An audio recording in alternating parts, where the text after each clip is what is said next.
Alors, Kimi ne sait pas si son fils marchera dans ses traces.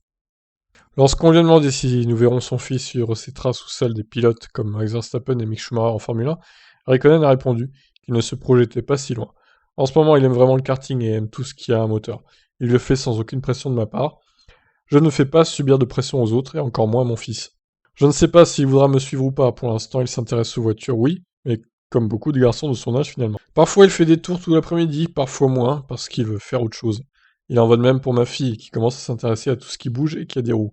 Je les soutiendrai dans tout ce qu'ils aiment, mais je ne vais rien forcer. Alors, c'est bien, c'est une bonne mentalité ça. Je n'ai même pas encore regardé ça, il n'a que 6 ans, donc s'il avait du talent ou pas. Le plus important est qu'il aime ce qu'il fait, qui peut être le football ou tout autre sport, mais jusqu'à ce qu'il ait environ 12 ans, je ne le regarderai pas. Avec l'assiduité vient la découverte du talent ou non. Il sera peut-être déjà passé à autre chose d'ici là.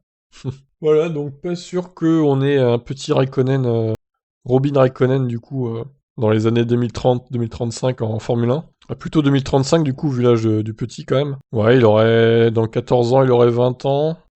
Ouais, 2035, ça pourrait être son arrivée en Formule 1, Robin, hein. S'il continue dans cette voie et s'il est talentueux, évidemment. Voilà, je vous laisse réagir, qu'est-ce que vous en pensez? Verra-t-on un petit Robin Raikkonen en Formule 1 en 2035? Allez, bye.